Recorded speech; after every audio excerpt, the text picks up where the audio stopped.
saudaraku yang dikasihi Tuhan, selamat pagi, selamat berjumpa kembali dalam ibadah raya yang ditempatkan di rumah kita masing-masing. Ini kali yang kedua. Nah, sebelumnya mari kita lebih dahulu berdoa untuk mendengarkan firman Tuhan. Mari kita berdoa. Bapa di dalam surga, kami sungguh mengucapkan syukur untuk anugerah kesempatan berhimpun bersama. Kami sangat meyakini bahwa Engkau hadir di tengah-tengah kami, dalam keluarga kami, dalam ibadah kami, sesuai dengan janji firman-Mu. Dengan pertolongan Roh Kudus kami mau menikmati hadirat-Mu melalui mendengar firman-Mu. Dan biarlah kami tidak menyia-nyiakan kesempatan yang istimewa ini. Allah Roh Kudus menolong kami semua menjadi pelaku-pelaku firman. Terima kasih Bapa, terima kasih. Berfirmanlah, karena kami siap untuk mendengarkannya. Kami sambut Tuhan firman dengan rasa syukur di dalam Tuhan Yesus Kristus. Haleluya, amin. Firman Tuhan pagi hari ini masih khotbah seri dari kitab Wahyu pasal yang kedua. Ini seri yang ketiga. Kita akan mendengar firman Tuhan melalui surat yang ditujukan kepada jemaat di Smyrna. Mari kita mempersiapkan membuka Alkitab kita.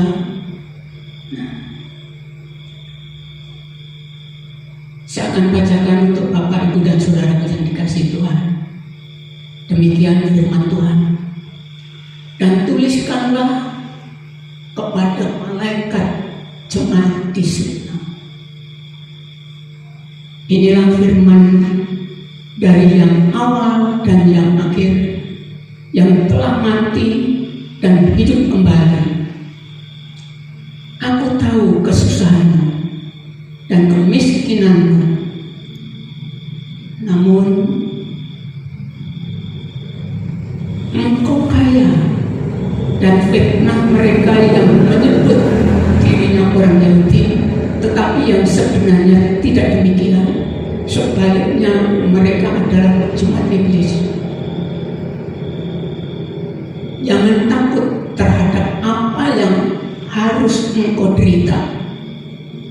Sesungguhnya iblis akan melemparkan beberapa orang dari antaramu ke dalam penjara, supaya kamu dicobai dan kamu akan beroleh kesusahan selama 10 hari. Hendaklah engkau setia sampai mati, dan aku akan mengaruniakan kepadamu mahkota kehidupan. Siapa bertelinga, hendaklah ia mendengarkan apa yang dikatakan Roh kepada jemaat-jemaat. Barang siapa menang, ia akan menderita, barang siapa menang, ia tidak akan menderita apa-apa oleh kematian yang kedua. Saudara yang dikasihi Tuhan,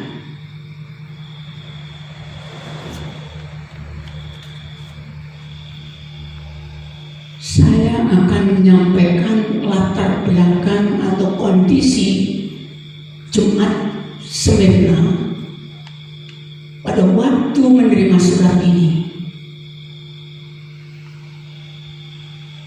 Kota Smyrna itu kota pelabuhan yang indah.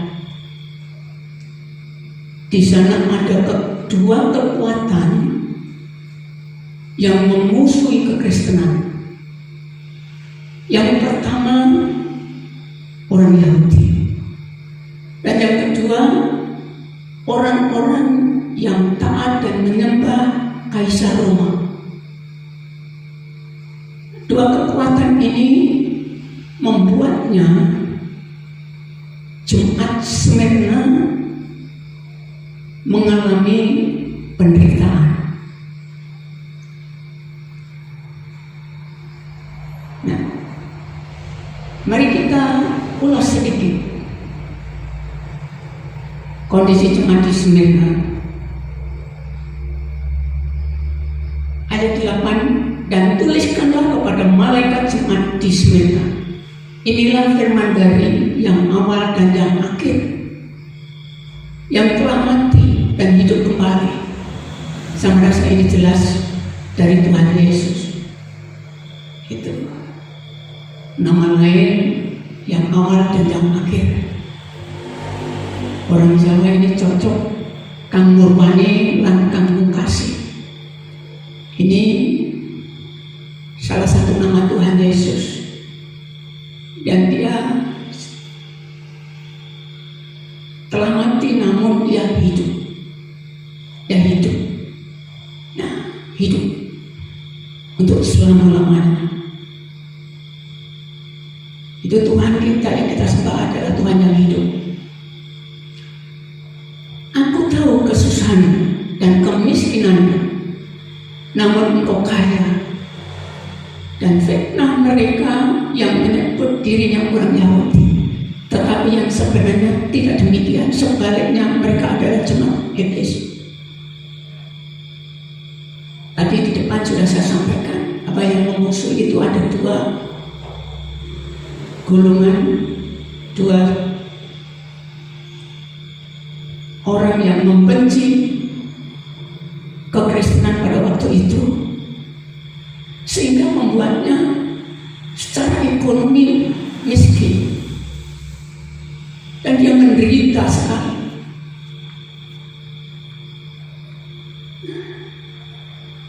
Orang Yahudi yang sebenarnya adalah jemaat iblis, ini adalah orang-orang yang mengikuti tujuan iblis. Mengikuti tujuan iblis itu disebut jemaat iblis di sini. Aja belum. Jangan takut terhadap apa yang engkau harus derita. Saudara yang dikasih Tuhan, ada pertanyaan bagi kita di sini. Mengapa Tuhan mengatakan jangan takut apa yang engkau derita, tetapi Tuhan tidak melepaskan penderitaan itu? Justru dia mengatakan bahwa penderitaan itu punya batas waktu yang singkat, 10 hari. Nah, sehingga Tuhan menyampaikan, memberi dorongan supaya orang-orang Smyrna ini dalam menderita tetap setia sampai mati. Dan Tuhan menjanjikan mengaruniakan mahkota kehidupan. Konteks orang Smyrna tahu apa itu mahkota, karena di Smyrna ada olimpiade olahraga, sehingga para pemenang ini dapat mahkota. Nah, saudara yang dikasihi Tuhan,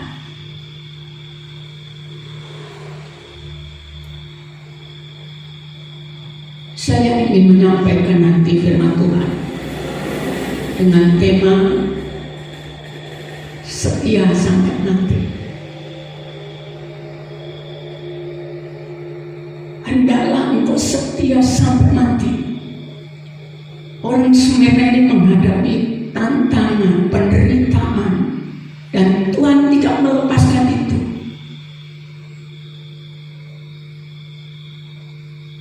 Dan Tuhan memberi dorongan, memberi motivasi supaya setia sampai mati. Dalam kondisi seperti ini, firman Tuhan ini relevan sekali, kita harus setia sampai mati. Ada 2 Jumat yang dikirimi Tuhan Yesus surat. Ada 7 Jumat yang dikirimi surat, namun hanya ada 2 yang tidak dicela. 1 Smyrna, 2 Philadelphia. Nanti kita akan belajar sana. Tapi Smyrna ini tidak dicela, didorong, dimotivasi untuk setia sampai mati. Nah, saudara yang dikasih Tuhan, kita akan masuk pertanyaan ini. Mengapa Tuhan tidak melepaskan pengikutnya dari penderitaan ini? Apakah Tuhan tidak mengasihi? Pasti Tuhan mengasihi. Pasti. Itu sebabnya Dia memberikan dorongan dan harapan. Ada mahkota di sana bagi para pemenang. Nah, kita akan masuk ayat 11. Siapa bertelinga hendaklah ia mendengarkan apa yang dikatakan Roh kepada jemaat-jemaat. Barang siapa menang, ia tidak akan menderita apa-apa oleh kematian yang kedua. Ini mendorong jemaat Smyrna untuk mengarahkan hidupnya di dalam kekekalan. Menderita dalam mengiring Tuhan di dunia punya batas waktu, tetapi penderitaan kematian yang kedua tidak punya batas waktu. Ini harus juga menjadi dorongan bagi kita, bukan hanya cuma Smyrna saja. Saudara yang dikasih Tuhan, sekarang saya ingin menyampaikan sebenarnya pesan apa sih yang disampaikan Tuhan kepada kita saat ini melalui surat kepada jemaat di Smyrna ini.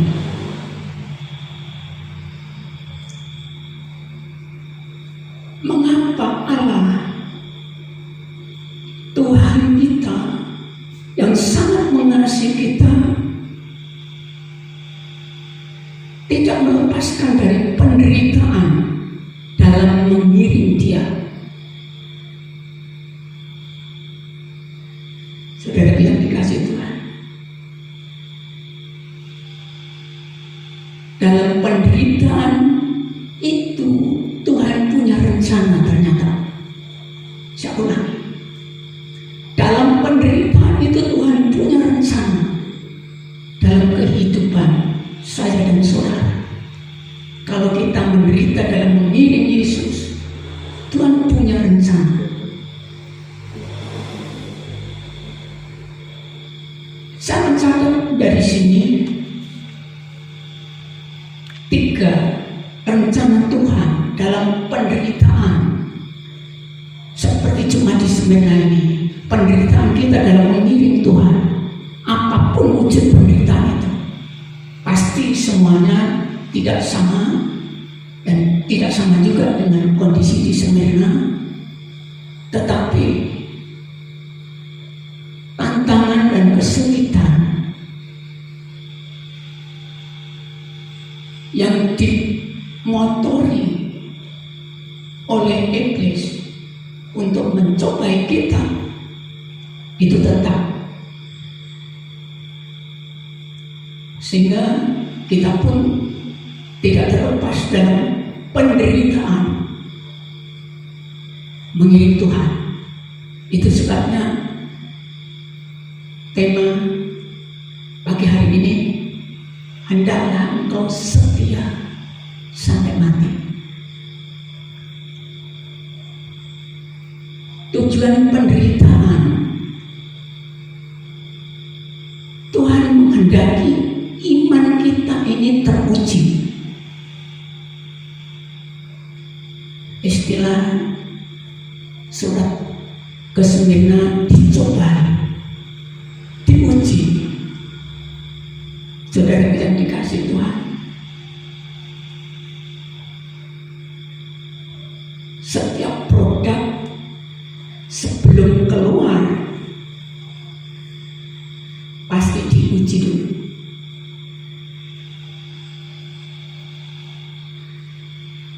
Saya pernah kenal dengan teman saya pada waktu di Jakarta, tukang menguji kendaraan yang akan dijual. Itu. Dia menguji pada waktu itu Suzuki Carry. Dalam 1 tahun dia harus setiap hari bekerja, harus membawa mobil itu dan dimuati 1 ton, dan tahannya sampai berapa tahun. Itu diuji. Setelah lulus ya baru dijual ke pasaran, diterima.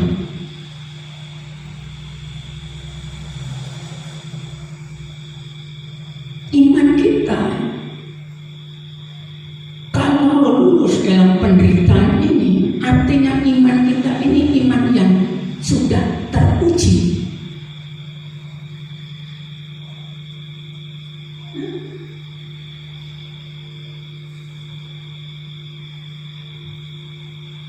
Sehingga saudaraku, sadarlah bahwa saat kita mengalami penderitaan dalam mengiring Tuhan, tidak perlu menyalahkan siapa-siapa, tetapi mari kita mensyukuri karena kita sedang diuji. Biarlah kita lulus uji. Karena tadi jelas ada mahkota di sana. Lalu tujuan yang kedua, melalui penderitaan. Nah, saya harus memakai ayat referensi di sini. Mari kita baca 1 Petrus 2 ayat 21. 1 Petrus 2 ayat 21. Saya akan bacakan untuk Bapak Ibu dan Saudara yang dikasih Tuhan. Sebab untuk itulah kamu dipanggil, karena Kristus pun telah menderita untuk kamu dan telah meninggalkan teladan bagimu. Dengarkan baik-baik ayat ini, supaya kamu mengikuti jejaknya. Saudaraku yang dikasih Tuhan, Paulus mengatakan bahwa kamu dipanggil bukan hanya untuk percaya, tetapi untuk menderita bersama-sama dengan Tuhan. Tuhan memanggil, ikutlah aku.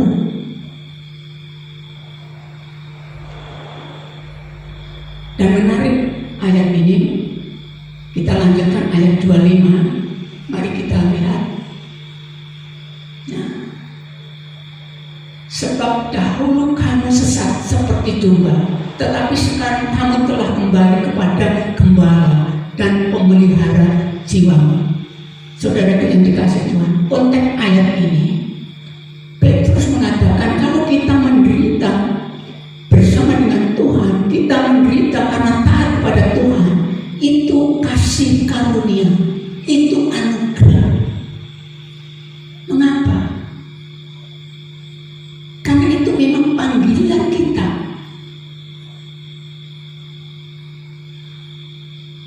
Panggilan kita untuk mengikuti jejaknya. Nanti hari Jumat dikatakan Jumat Agung, di mana Tuhan Yesus puncak penderitaannya di sana.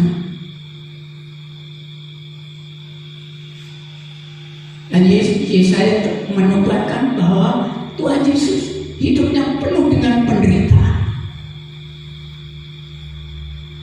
Nah, itulah jalan yang harus kita tempuh.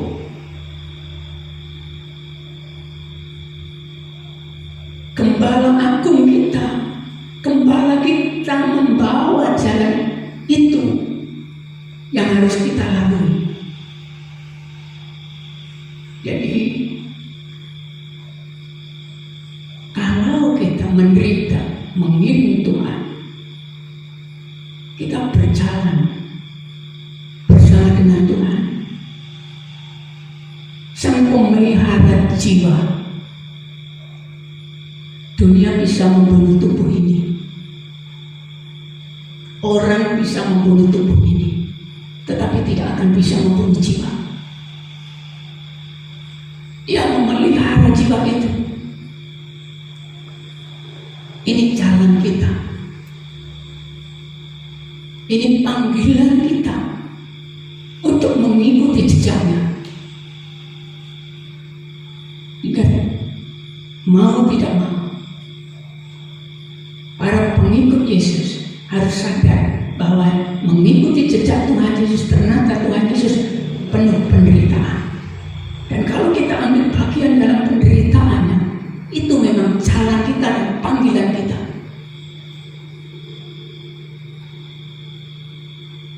Jangan tawar hati kalau kita menderita mengiring Dia. Ini yang kedua. Lalu yang ketiga,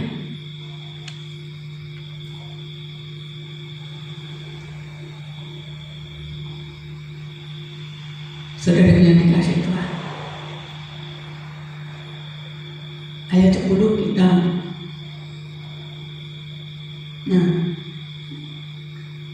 jangan takut terhadap apa yang harus engkau derita. Ya. Lalu ada tekanannya bahwa penderitaan itu hanya waktu sementara. Hendaklah engkau setia sampai mati, dan aku akan mengaruniakan kepadamu mahkota kehidupan. Saudara yang dikasih Tuhan,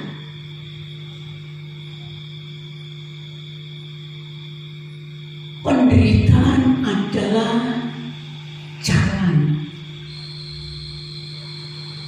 menuju kemuliaan. Saya ulangi, menderita mengikut Yesus adalah jalan menuju kemuliaan. Kita sebagai orang berdosa kehilangan kemuliaan Allah, dan kemuliaan Allah itu akan bisa kita terima kalau kita sanggup menderita dalam mengiring Tuhan. Saya ulangi, kita sebenarnya sudah kehilangan kemuliaan Allah. Semua orang telah berbuat dosa dan kehilangan kemuliaan Allah. Dan kemuliaan Allah itu akan kita dapatkan kalau kita mau menderita mengiring Yesus. Karena itulah jalannya. Kitab Filipi pasal 2, supaya kita memiliki perasaan dan pikiran yang ada di dalam Tuhan Yesus. Dia setia menderita sampai mati di atas kayu salib. Nah, itulah sebabnya Allah meninggikan Dia. Dan ini panggilan kita, jalan kita. Itu sebabnya Tuhan Yesus mengingatkan kepada orang Smyrna tadi, kalau engkau menang, engkau setia sampai mati, engkau tidak akan mengalami penderitaan kematian yang kedua.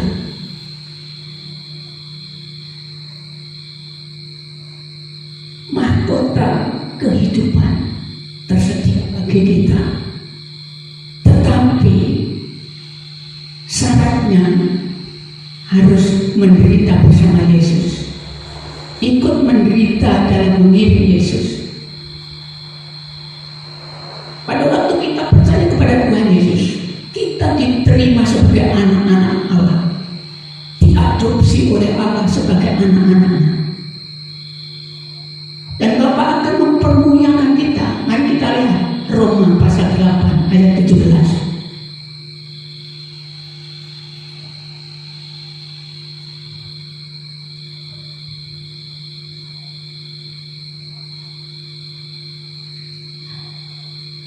Dan jika kita adalah anak, maka kita juga adalah ahli waris. Maksudnya orang-orang yang berhak menerima janji-janji Allah, yang akan menerimanya bersama-sama dengan Kristus, yaitu jika kita menderita bersama-sama dengan Dia, supaya kita juga dipermuliakan bersama-sama dengan Dia. Kata jika kita ini penting. Kalau kita tidak mau menderita bersama Tuhan Yesus, ya tidak akan dimuliakan bersama dengan Tuhan Yesus. Jadi jelas di sini, menderita dalam mengikuti Yesus adalah jalan menuju kemuliaan. Saudara yang kasih Tuhan, sekali lagi saya ingin menekankan, hendaklah engkau setia sampai mati. Demikian firman Tuhan. Tuhan memberkati. Mari kita berdoa untuk firman Tuhan, dan nanti kita akan berdoa syafaat. Mari kita berdoa. Bapa, kami sungguh mengucapkan syukur untuk firman-Mu. Dengan pertolongan Roh Kudus kami mau menjadi pelaku firman-Mu. Dengan pertolongan Roh Kudus kami mau setia sampai mati.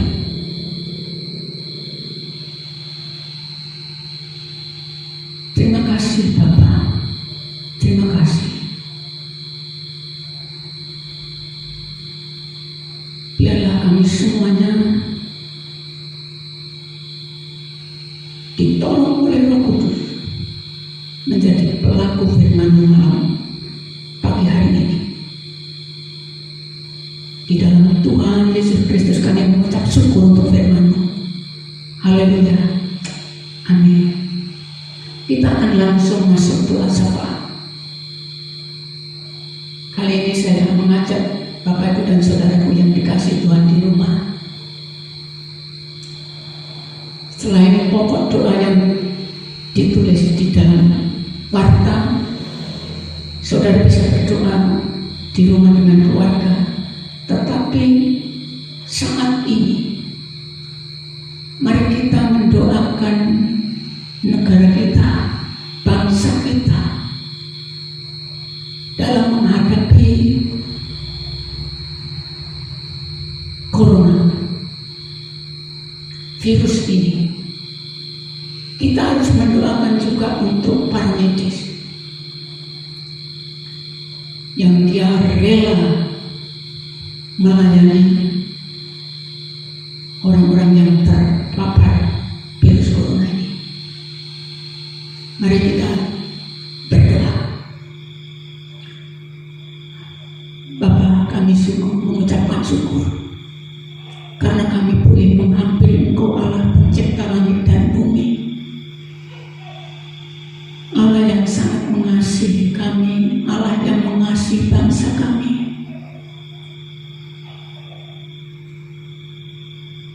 Allah yang berkuasa atas alam semesta. Bapa, kami menyerahkan bangsa ini ke dalam tangan Tuhan, bangsa Indonesia ini ke dalam tangan Tuhan. Kami mohon belas kasihan, biarlah segera lepas bangsa ini dari menghadapi virus. Dan para medis saya serahkan ke dalam tangan Tuhan. Kami bersyukur untuk orang-orang yang bersedia melayani, mengorbankan kondisinya sendiri, menghadapi bahaya, tetapi dia tetap melayani. Kami berdoa supaya Tuhan jagai, Tuhan lindungi keluarganya, Tuhan berikan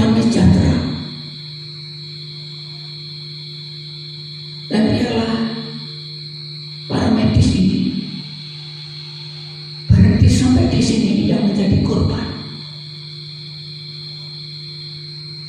Di dalam nama Tuhan Yesus Kristus kami berdoa untuk para medis ini. Tuhan lindungi. Kami juga berdoa Tuhan untuk para pemimpin kami yang mengambil kebijaksanaan dalam menangani virus ini. Kau akan memberkati dengan hikmat bijaksana. Dan setiap apa yang telah diputuskan, dilakukannya, itu benar-benar efektif untuk memberhentikan perkembangan virus ini. Terima kasih Bapa. Kami juga memohon belas kasihan-Mu. Lindungi umat kepunyaan Tuhan secara khusus. Dimanapun berada. Biarlah memiliki kepekaan dan tidak menjadi batu sandungan, tetapi benar-benar ambil bagian dalam mencegah perkembangan virus ini. Kami juga memohon belas kasihan untuk umat khusus di GSP ini. Tuhan lindungi, Tuhan jagai.